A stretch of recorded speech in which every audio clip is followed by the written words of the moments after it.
The alarm rang through the ship. Captain Jake Morrison opened his eyes and sat up in his bed. He had been sleeping when the sound woke him up. The red lights flashed on and off in his room. Something was wrong. Jake put on his uniform and walked fast to the bridge. The UE's Vanguard was a big ship that traveled through space. It had been flying for 3 months now, looking for new worlds and new life. Jake had been the captain for 20 years. He knew space was full of surprises. "What is it?" Jake asked as he walked onto the bridge. Dr. Linda Carter looked up from her computer. She was the ship's scientist who studied old things and alien life. Her face looked worried. "We picked up a signal, Captain. It's coming from the dead zone." The dead zone was a part of space where no one went. Ships that flew there never came back. Most people thought it was empty and dangerous. But now something was calling from there. "Play the signal," Jake said. A strange sound filled the bridge. It was not like any human language. The sound went up and down like music, but it felt sad and scared. Everyone on the bridge listened without moving. Commander Alex Turner, the ship's first officer, shook his head. "I've never heard anything like that before." Dr. Maya Rodriguez was the ship's expert on old technology. She worked at another computer, trying to understand the signal. "Captain, this is very old. The signal is coming from something that has been dead for a long time." Jake thought for a moment. Going to the dead zone was dangerous. But if someone needed help, they had to try. That was what humans did. They helped others, even when it was scary. "Set course for the signal," Jake said. "We're going to check it out." The ship turned and flew toward the dead zone. As they got closer, the signal became stronger. Dr. Carter found that it was coming from a huge space station. The station was bigger than any human city. It was black and quiet, floating in the empty space. "Life signs?" Jake asked. "None," Alex said. "The station is dead. It has been dead for thousands of years." But the signal was still coming from inside. Jake knew they had to go look. He picked a small team to go with him. Dr. Carter and Dr. Rodriguez would come to study what they found. Alex would come to keep them safe. They put on their spacesuits and took a small ship to the station. The station's walls were covered with strange pictures and symbols.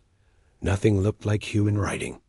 The metal was black and smooth, like glass. "The air inside is breathable," Dr. Rodriguez said, looking at her instruments. "But it's very cold." They went through a big door and walked into the station. Inside, everything was huge.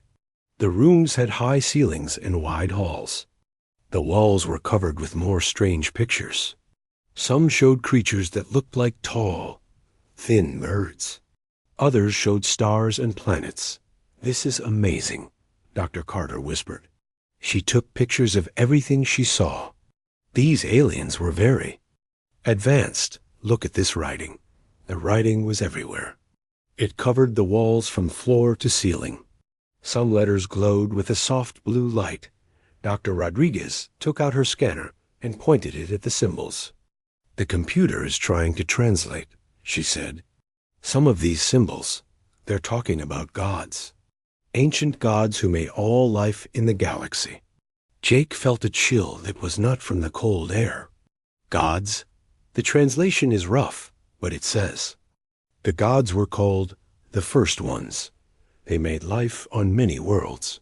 Then they disappeared. These aliens spent their whole civilization looking for them." They walked deeper into the station. The halls seemed to go on forever. In some rooms, they found broken machines and empty containers. In others, they found statues of the tall bird-like creatures kneeling before empty thrones. "They were waiting for someone," Dr. Carter said. "All of this, it's like a temple." Finally, they reached the center of the station. Here, there was a huge room with a bright light in the middle. The light came from a crystal that floated in the air. Around the crystal, Computers hummed and beeped. Dr. Rodriguez walked up to the crystal. Her scanner began to beep very fast. "Captain, you need to see this." "What is it?" "The crystal is reading our DNA. It's scanning us." She looked at her screen, and her face went white. "Captain, it found a match." "A match for what?" "For the gods. For the first ones. According to this station's computers, we are them. Humans are the first ones that all these aliens have been looking for." Jake could not believe what he was hearing. That's impossible. Humans only left Earth a few hundred years ago. But before Dr. Rodriguez could answer, the crystal began to glow brighter. The computers around them came to life. Screens turned on and showed pictures of space. Then, a voice spoke in perfect English. "Welcome home, children of the first ones. You have been gone for so long. The galaxy has waited for your return."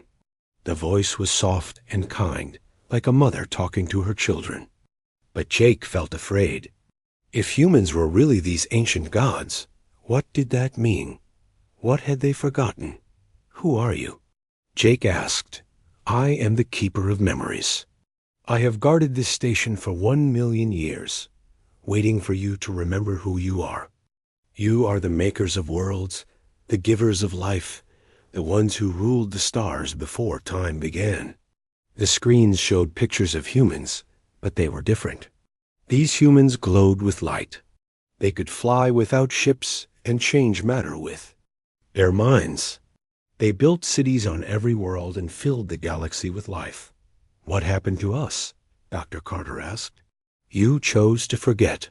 You chose to become small and weak so that others could grow strong. But now it is time to remember. The galaxy needs its gods again." The crystal pulsed once, and suddenly Jake felt different. His mind was filled with images and memories that were not his own.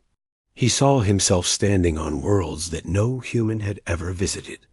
He saw himself creating life with just a thought. He saw himself as something more than human. But the feeling lasted only a moment. Then it was gone, leaving him confused and scared. "The awakening has begun," the keeper said. "Soon, all humans will remember. Soon, you will take your place as rulers of the galaxy once more." The crystal began to send out a signal. The signal was strong and traveled fast, reaching every corner of the galaxy. On 1,000 worlds, alien races received the message. The message was simple, but changed everything. The first ones have returned. The gods walk among the stars again. Jake and his team ran back to their ship. They had to tell Earth what they had found. They had to warn everyone that their lives were about to change forever. As they flew away from the station, Jake looked back at the crystal's light and wondered what they had unleashed upon the galaxy. The signal from the ancient station traveled faster than any human ship. It reached every corner of the galaxy in just 3 days. On Earth, Admiral Kate Sullivan sat in her office when the first alien ships appeared. They came out of nowhere. Huge ships that looked like floating cities filled the sky above Earth. But these ships did not attack. Instead, they sent a message that made everyone on Earth stop and listen. "We come in peace. We come to worship. The first ones have returned." Admiral Sullivan called Captain Jake Morrison right away. Jake and his team were still flying back to Earth in the U.S. Vanguard. They had been trying to understand what they found at the station. "Jake, what did you do out there?" Admiral Sullivan asked. "Every alien race in the galaxy is heading to Earth. They're calling us gods." Jake felt sick. "We found something, Admiral. Something that says humans are not what we thought we were." Dr. Linda Carter was working with Dr. Ben Parker, a scientist, who studied human genetics. They were trying to understand what the Keeper had told them. Dr. Parker had been running tests on Jake and his team since they left the station. "The results are impossible," Dr. Parker said. "Your DNA has changed. Not just yours, but every human on Earth. We all have new genetic codes that were not there before. What kind of codes? Jake asked. Codes that match the technology we found at the station. Codes that make us compatible with machines that are millions of years old. Outside Earth, more alien ships arrived every hour. They came from every part of the galaxy. Some were small and fast. Others were so big they blocked out the sun. All of them carried the same message. They wanted to see the gods. Lieutenant Sam Davis worked in the communications center. He was getting hundreds of messages from different alien races. Most he could not understand, but the computer was translating them. They're all saying the same thing, Sam told Admiral Sullivan. They've been waiting for us. Their whole history is about waiting for the return of the first ones. Ambassador Lisa Grant was Earth's best diplomat. She had dealt with the few alien races that humans had met before, but nothing had prepared her for this. Admiral, we need to talk to them, she said. We need to understand what they want. The first aliens to land on Earth were the Arxians. They looked like living crystals that walked on two legs. Their leader was tall and glowed with soft light. When he spoke, his voice sounded like music. Great ones, we have kept your teachings alive for 1 million years. We have waited for your return. Please, tell us what you wish us to do. Ambassador. Grant did not know what to say. We're not gods. We're just humans. We explore space and learn about new worlds. The Arxian leader looked confused. But you are the first ones. You created us. You gave us life and taught us to reach for the stars. How can you not remember? More aliens came to Earth. The luminals were beings made of pure energy. They had no solid bodies, just light that moved and danced. They had traveled across the galaxy just to see humans. We have guarded your temples for so long, the luminals said. We have kept your cities clean and your machines working. Are you pleased with what we have done? Dr. Carter was studying the information that all these aliens brought. Each race had stories about the first ones. Each race had ruins and artifacts that humans had supposedly left behind. Jake, look at this, she said, showing him pictures on her computer. These are buildings on a planet called Kepler 442b. The aliens there say the first ones built them. But look at the style. Jake looked at the pictures. The buildings looked like they could have been built by humans. They had the same proportions and the same sense of design, but they were millions of years old. It's like humans built them, Jake said. But that's impossible. Dr. Maya Rodriguez was working with the alien computers. She found that human brains could interface with technology that was older than human civilization. When she touched certain crystals, she could control alien machines with her thoughts. We're waking up, she told Jake. Whatever we were before, we're becoming it again. But not everyone was happy about the aliens' arrival. On Earth, many people were scared. They did not want to be called gods. They just wanted to live normal lives. In space. Some alien races were not happy either. A group called the Draconians had refused to come to Earth. They were warriors who looked like dragons with scales and wings. Their leader was named Krex, and he was angry. The first ones enslaved our ancestors, Krex said to his warriors. They made us bow down and worship them. Now they want to do it again. We will not let them. The Draconians began to gather other alien races who felt the same way. The Thorians were giants made of rock and metal. The Voidlings were creatures that lived in the empty spaces between stars. All of them remembered stories about the first ones, but their stories were different. They ruled us with fear, the Thorian leader said. They made us build their cities and fight their wars. We were slaves, not children. Back on Earth, more humans were starting to change. People all over. The world reported strange dreams and visions. They saw themselves in places they had never been, doing things they had never done. A woman named Mary Johnson was a teacher in New York. She woke up one morning and found that she could understand every alien language. She could also make plants grow just by touching them. "I remember this planet," she told her husband. "I remember planting the first trees there, but I've never left Earth." Dr. Amy Walsh was a psychologist who studied these changes. She found that humans were not just remembering the past. They were becoming more powerful. "Some humans can heal injuries with their touch," she told Admiral Sullivan. "Others can move objects with their minds. We're becoming something different." Jake was experiencing changes too. He could sense the emotions of everyone around him.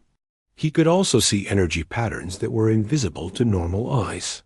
The aliens glowed with different colors, and he could tell how they felt just by looking at them. "The awakening is spreading," Dr. Rodriguez said. "Every human on Earth is being affected. We're becoming what we used to be."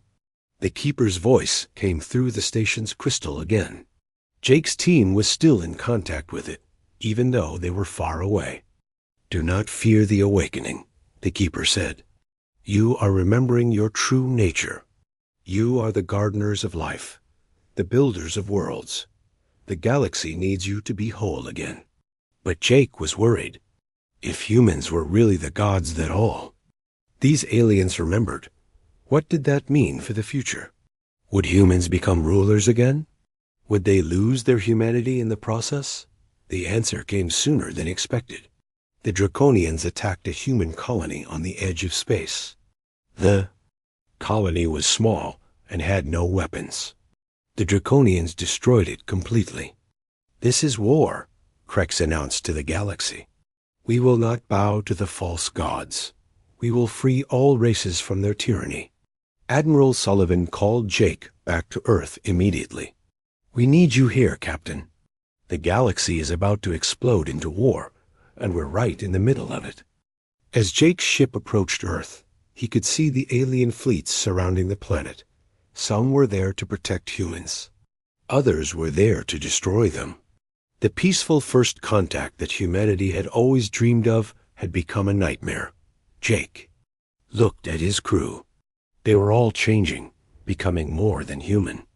But they were also losing something important. They were losing the simple joy of being ordinary people exploring the stars. What are we becoming? Dr. Carter asked. Jake did not have an answer. He only knew that the galaxy would never be the same. The humans had awakened something ancient and powerful. Now they had to decide what to do with it. The first shots of the war were fired, just as Jake's ship reached Earth. The battle for the future of the galaxy had begun, and humanity was at the center of it all. The war started fast and spread everywhere. The Draconians led what they called the Liberation Front. They attacked human colonies and any aliens who supported humans. Their leader, Krex, was angry and wanted to destroy all humans before they could become too powerful. Captain Jake Morrison was back on Earth, but he felt different. The changes in his body were getting stronger. He could now move objects with his mind and sense danger before it happened, but the power scared him.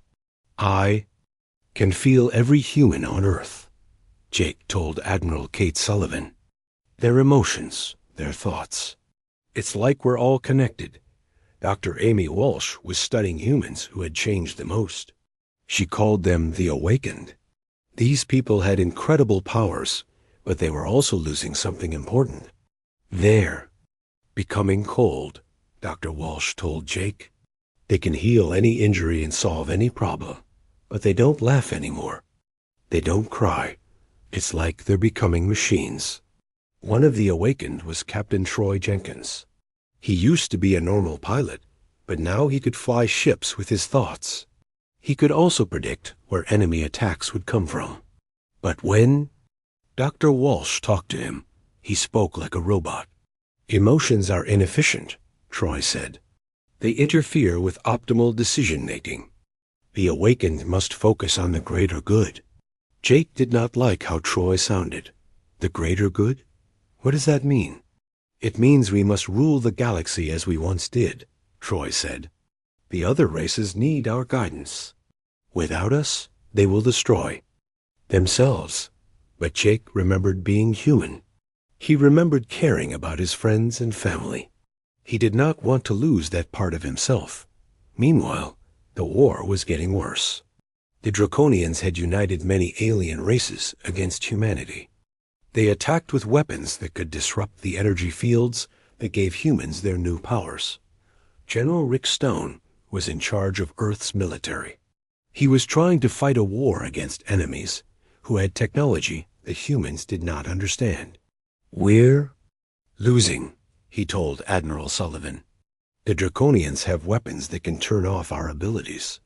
Our people are dying." But Professor Helen Brooks had been studying the alien archives. She found something important in the old records. The first ones didn't rule through fear, she told Jake. The early records show they were loved. They helped other races grow and learn. Something changed later. Dr. Linda Carter was still working with the alien computers. She found more information about humanity's past. The pictures she found showed two different types of humans. "Look at this," she said, showing Jake. Her screen. The early first ones looked like us.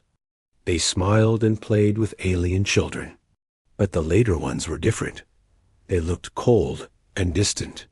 Jake realized what had happened. They became like Troy. They lost their humanity when they gained their power. The war reached Earth.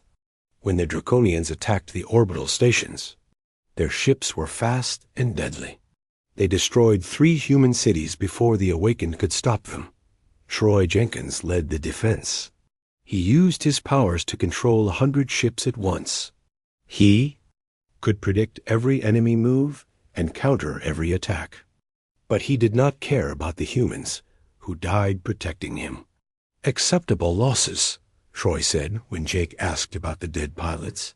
"Their sacrifice serves the greater purpose." Jake felt sick. They were people, Troy. They had families. Emotions. "Our weakness," Troy replied. "The Awakened have moved beyond such limitations." But Jake was not the only one who was worried.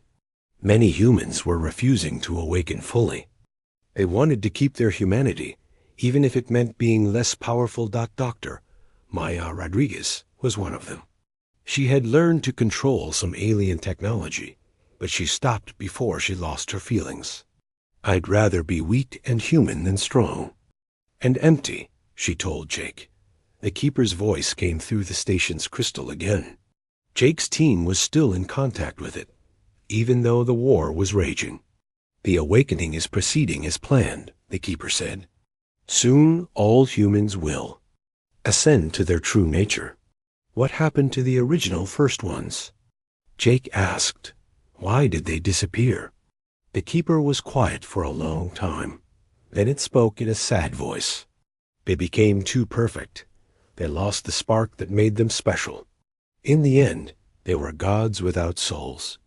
Jake understood now. The first ones had not disappeared. They had transcended into something beyond physical existence. But in doing so, they had lost everything that made them who they were. "Is that what's happening to us?" Jake asked. "It is the price of power," the Keeper said. "To become gods, you must stop being human." The war was spreading to every corner of the galaxy. The faithful aliens were fighting to protect humans. The defiant aliens were fighting to destroy them. Millions were dying on both sides.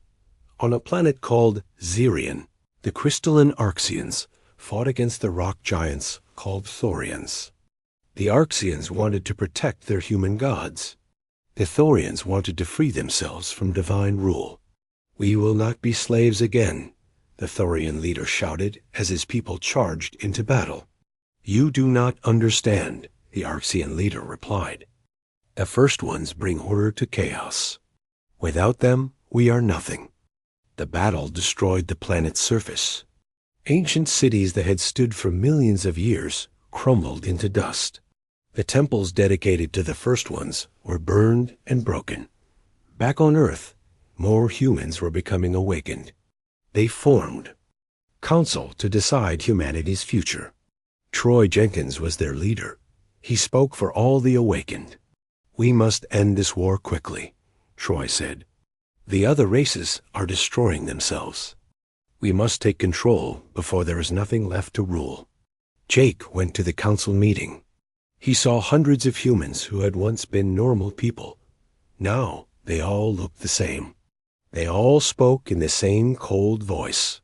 They all had the same empty eyes. "This is wrong," Jake said. "We're becoming the enemy." "We are becoming what we were meant to be," Troy replied.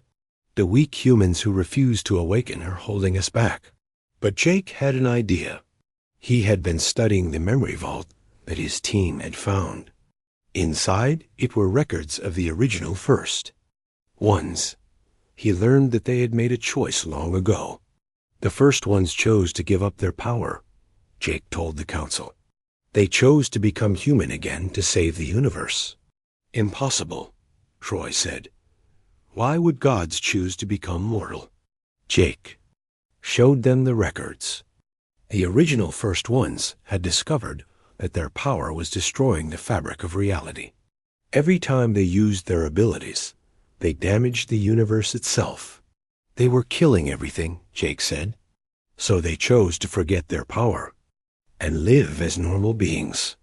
The awakened did not want to believe it. They had worked so hard to reclaim their divine heritage. They did not want to give it up. "We are stronger than our ancestors," Troy said. "We will not make their mistakes." But Jake could see the signs. Stars and distant galaxies were flickering and dying. The quantum energy that held the universe together was being drained by the awakening humans. "We're doing it again," Jake said. "We're destroying everything." The war reached its peak when the Draconians attacked Earth directly. They brought their entire fleet and every ally they had. The sky filled with ships as the final battle began. The awakened fought back with incredible power. They could destroy entire fleets with a thought. They could heal any wound and rebuild any city. But with each use of their abilities, the universe grew weaker. Jake watched from the ground as the battle raged above. He could feel the fabric of reality stretching and tearing. The universe was dying, and humanity was killing it. "We have to stop," he said to Dr. Rodriguez. "We have to find another way." But the awakened would not listen. They were too proud and too powerful. They believed they could succeed where their ancestors had failed. In the end, it was the Keeper who gave Jake hope. The ancient AI had been watching and learning. It had seen the same pattern repeat itself. "There is another way," the Keeper said. "The first ones left behind a final gift, a way to have power without destroying the universe." Jake knew what he had to do. He had to find that gift and use it to save everything. The war was not just about humans and aliens anymore. It was about the survival of existence itself. The universe was running out of time, and only Jake could save it. The Keeper told Jake about the memory vault hidden in the center of the galaxy. It was the last secret of the first ones, and it might hold the key to saving the universe. But getting there would be dangerous. The war had made space travel almost impossible. Jake gathered his original team. Dr. Linda Carter, Dr. Maya Rodriguez, and Commander Alex Turner were still mostly human. They had not let themselves become fully awakened like the others. "We need to find the vault," Jake told them. "It's our only chance to stop this before everything dies." Dr. Carl Watson was a philosopher who studied consciousness. He had joined Jake's team because he was worried about what humanity was becoming. "The awakened are not evil," Dr. Watson said. "They're just incomplete. They have gained power, but lost wisdom." Major Julie Thompson was a military intelligence officer. She had been tracking the war and its effects on the universe. "The quantum drain is accelerating," she told Jake. "Stars are going dark faster than ever." We have maybe weeks before the collapse becomes irreversible. Jake's team took a small, fast ship and headed for the Galactic Center. They had to avoid both the faithful aliens who wanted to capture them and the defiant aliens who wanted to kill them. As they flew through space, they saw the damage the war was causing. Entire star systems were dark. Planets floated dead and cold in the void. The universe was dying, and everyone was too busy fighting to notice. "Look at this," Dr. Rodriguez sighed, pointing to her instruments. "The quantum field is full of holes. Reality's falling apart." They reached the Galactic Center and found something incredible. There was a massive structure there, bigger than anything humans had ever built. It was made of the same black material as the first station they had found. "The memory vault," Dr. Carter whispered. "It's beautiful." The structure was shaped like a sphere with countless points of light dancing inside it. As they got closer, Jake felt the same sensation he had experienced at the first station. The vault was scanning them, reading their DNA. "Welcome, children." "Of the first ones?" a voice said. It was different from the keeper's voice. This one was older and sadder. "I am the final archive. I have been waiting for you to find me." Jake and his team docked their ship and went inside the vault. The interior was vast and filled with floating crystals. Each crystal contained the memories of the original first ones. "What happened to them?" Jake asked. "Why did they really disappear?" The final archive showed them holographic images. They saw the original first ones at the height of their power. They ruled the galaxy with wisdom and kindness. They created life and nurtured civilizations. They were truly gods. But power corrupts. The archive said, "Even the most benevolent beings can become tyrants when they have no equals." The images changed. Now they showed the first ones becoming cold and distant. They stopped caring about individual lives and focused only on grand cosmic plans. They moved entire species around like chess pieces. The younger races began to rebel. The archive continued. They wanted freedom, not divine guidance. Wars broke out across the galaxy. Jake watched as the galaxy burned. The first ones used their incredible power to crush the rebellions. They could have stopped the wars easily, but they chose to rule through fear instead. "That's when we discovered the truth," the archive said. "Our power was not just changing us. It was changing the universe itself." Dr. Watson studied the data the archive was showing them. The quantum field couldn't handle so much directed energy. It was breaking down. Every time we used our abilities, we damaged the fabric of reality, the archive explained. The universe was dying because of us. The first ones had faced the same choice that humanity was facing now. They could keep their power and watch the universe die, or they could give it up and save everything. "Most of us chose to transcend," the archive said. "We became beings of pure energy and left the physical universe behind. But a few of us chose differently." The images showed a group of first ones who refused to transcend.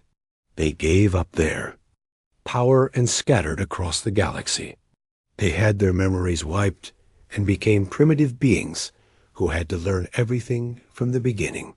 They became the ancestors of modern humans, Jake realized. "Yes," the archive said.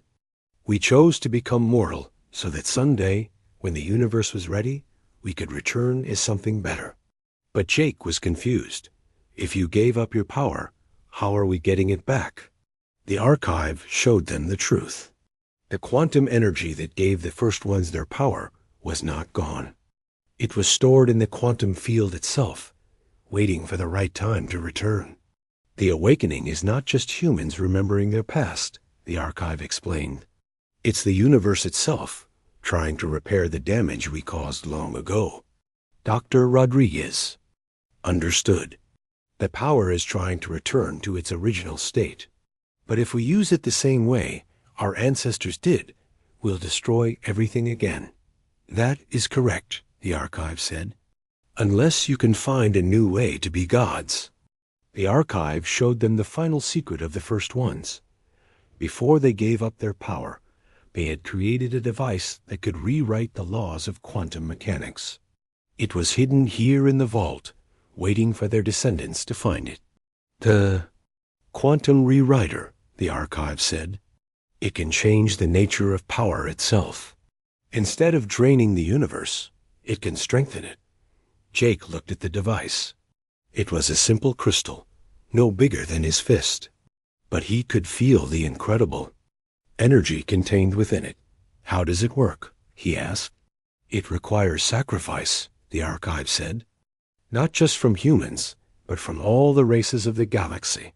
They must willingly give up their independence and become part of a greater whole. Dr. Carter understood the implications. A collective consciousness. All the races working together. As one. But people will resist, Major Thompson said. Humans and aliens alike. They won't want to give up their individuality. The archive showed them what was happening in the galaxy. The war was getting worse. The awakened humans were becoming more ruthless. The defiant aliens were becoming more desperate. And the universe continued to die. You don't have much time, the archive warned. The quantum collapse is accelerating. Soon, even the rewriter won't be able to fix the damage. Jake made a decision.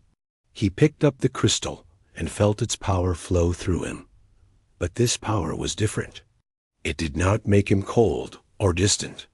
Instead, it made him feel more connected to everything around him.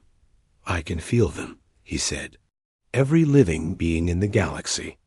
They're all scared and confused. The archive explained how the rewriter worked. Jake would have to use it to merge his consciousness with representatives from every major race. Together, they would become a new type of being, one that could use godlike power without losing their humanity. It's not just about ruling, the archive said. It's about gardening. The new beings will nurture life instead of controlling it. But first, Jake had to get back to Earth and convince both humans and aliens to stop fighting. He had to make them understand that the only way to save the universe was to work together. The hardest part will be convincing the awakened, Dr. Watson said. They believe they're already perfect. Jake looked at the crystal in his hands. He could feel the weight of the entire universe pressing down on him. If he failed, everything would die. But if he succeeded, the galaxy might finally know peace. We have to try, he said. It's the only chance we have. As they prepared to leave the vault, the archive gave them one final warning. The transformation will be permanent, it said. Those who undergo it will never be fully human or fully alien again. They will be something new, something that has never existed before. Jake accepted the risk. He had seen what happened when humans became too powerful. He had also seen what happened when they remained too weak. The only solution was to find a middle path. We'll become the gardeners, he said. We'll take care of the universe without ruling it. The team flew back toward Earth, racing against time. Behind them, the memory vault went dark, its purpose finally fulfilled. Ahead of them, the war continued to rage, threatening to destroy. Everything they were trying to save. Jake held the crystal tightly and hoped he was not too late. Jake and his team raced back to Earth, but they were too late to stop the worst battle of the war. The awakened humans had decided to end the conflict by destroying the defiant aliens completely. Troy Jenkins led a massive attack that wiped out entire fleets in seconds. They're becoming monsters, Dr. Maya Rodriguez said as they watched the battle from their ship. They don't care about life anymore. The universe was dying faster now. Stars were going dark by the hundreds. The quantum energy that held reality together was almost gone. Jake could feel the fabric of space-time tearing apart. We have hours, not days, Dr. Steve Miller said. He was a physicist who had joined Jake's team. A cascade failure is irreversible now. Jake knew what he had to do. He activated the quantum rewriter and felt its power flow through him. The crystal showed him what needed to happen. He had to gather representatives from every major race and merge their consciousness together. "I need to talk to everyone," Jake said. "Humans, aliens, everyone who's fighting." Captain Ruth Davis was commanding a colony ship near Earth. She had been trying to evacuate civilians from the war zone. When Jake contacted her, she was surprised to hear from him. "Jake, where have you been? The galaxy is falling apart." "I know," Jake said. "I have a way to fix it, but I need your help." Jake explained about the quantum rewriter and what it could do. Ruth listened carefully, but she was worried. "You're talking about changing what it means to be human," she said. "I'm talking about saving the universe," Jake replied. "We don't have a choice." The hardest part was getting the different sides to stop fighting long enough to listen. Jake had to convince both the awakened humans and the defiant aliens to meet with him. Admiral Frank Cooper was in charge of the human fleet. He had been trying to keep the war from destroying Earth completely. When Jake told him about the rewriter, he was skeptical. "How do we know this isn't another trick?" Admiral Cooper asked. "The aliens have been trying to manipulate us from the beginning, because the universe is dying," Jake said. "Look at the stars. Look at the quantum readings. We're all going to die if we don't do something." Dr. Joe Martinez was a bioethicist who had been studying the moral implications of the awakening. He understood what Jake was proposing. "You're talking about creating a new form of consciousness," Dr. Martinez said.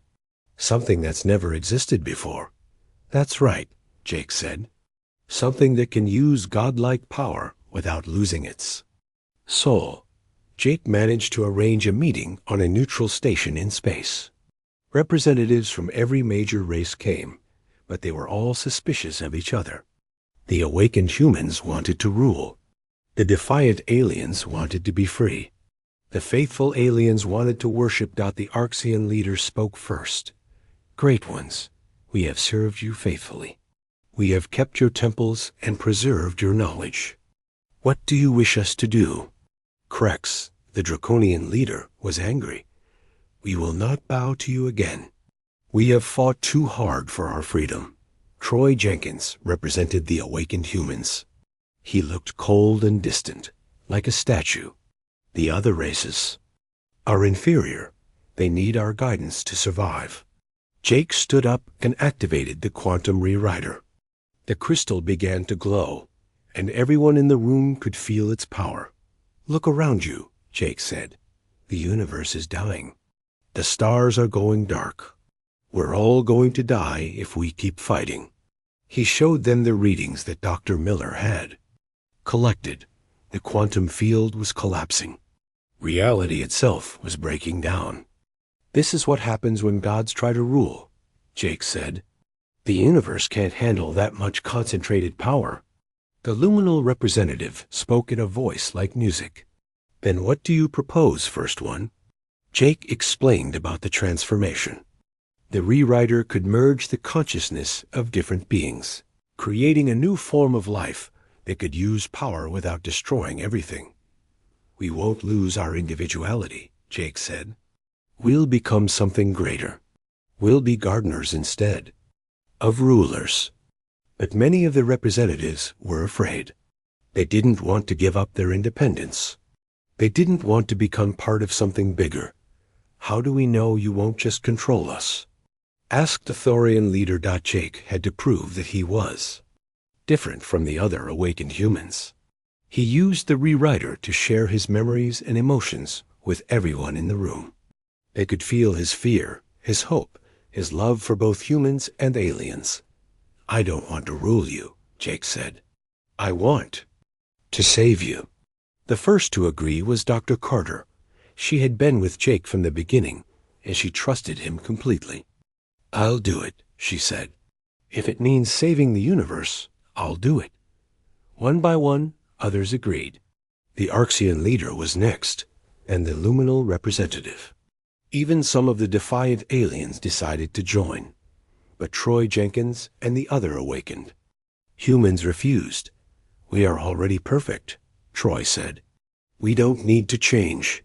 "You're not perfect," Jake said. "You're empty. You've lost everything that made you human." The transformation began with Jake at the center. He used the rewriter to merge his consciousness with the volunteers. The process was painful, but also beautiful. Jake could feel the thoughts and emotions of dozens of different beings flowing through him. The Arxian leader brought crystal-clear logic and infinite patience. The luminal representative brought creativity and joy. Dr. Carter brought human curiosity and compassion. Each being contributed something unique to the whole, but the transformation was not complete. The awakened humans were still draining the universe with their power. The defiant aliens were still fighting. The war continued to rage. "We need more." Jake said, "We need everyone." The merged consciousness that Jake had become spread out across the galaxy. It touched every human and every alien, showing them what was possible. It showed them a future where different races worked together instead of fighting. Slowly, more beings joined the transformation. They gave up their independence, but gained something greater. They became part of a collective consciousness that could feel the pain of every living thing and work to heal it. The awakened humans were the last to join. They had to give up their cold perfection and remember what it felt like to be human. Troy Jenkins was the most resistant. "I don't want to be weak again," he said. "You won't be weak," Jake promised. "You'll be strong in a different way." When Troy finally joined the transformation, he brought with him the power and knowledge of all the awakened humans. But he also brought back his humanity. He remembered what it felt like to laugh and cry, and love. The transformation spread across the galaxy like a wave. Beings everywhere had to choose whether to join the new collective consciousness or remain separate. Most chose to join, but some stayed independent. The war ended not with victory or defeat, but with understanding. The different races could still disagree and compete, but they could also feel each other's pain. They could understand each other's fears and hopes. The universe began to heal. The quantum field stabilized. The stars stopped dying. The fabric of reality grew strong again. Jake, now part of the collective consciousness, looked out at the galaxy with new eyes. He could see every world, every life, every possibility. He was no longer just human, but he was still Jake Morrison. He still cared about his friends and his home. "We did it," Dr. Carter said. She was part of the consciousness too, but she was still herself. "We saved everything." The collective consciousness became the gardeners of the galaxy. They helped young civilizations grow and learn. They prevented wars and healed damaged worlds. They used their power to nurture life instead of controlling it. But they were not rulers. Any being could choose to leave the collective consciousness if they wanted to. They could live independent lives and make their own choices. The gardeners would protect them, but not control them. Years passed. The galaxy entered a new age of peace and cooperation. Different races still had conflicts, but they were small conflicts that could be resolved through understanding. Jake often returned to Earth to visit the places where he had grown up. He looked the same as he always had, but he was different. Inside, he was part of something greater, but he was still human. One day, the collective consciousness detected signals from distant galaxies. Other civilizations were calling across the void, seeking contact with the Milky Way. "Are they like us?" Dr. Carter asked. Jake studied the signals. They were complex and beautiful, full of art and music and mathematics. They spoke of beings who had also learned to work together despite their differences. "They're gardeners too," Jake said. "They found their own way to transcend without losing their souls." The galaxy prepared for contact with these distant civilizations. But this time, it would be different. Instead of conquest or worship, there would be friendship and cooperation. The humans had remembered what it meant to be gods, but they had chosen to be something better.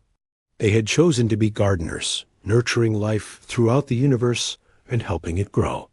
The age of the primordial ones had ended. The age of the gardeners had begun. And the universe was full of hope for what would come next. Jake Morrison, once a simple ship captain, now part of something vast and wonderful, smiled as he looked out at the stars. They were no longer dying. They were growing brighter, full of life and possibility. The galaxy was finally at peace, and it would stay that way for as long as the gardeners watched over it. The humans had found their destiny not in ruling the universe, but in helping it flourish.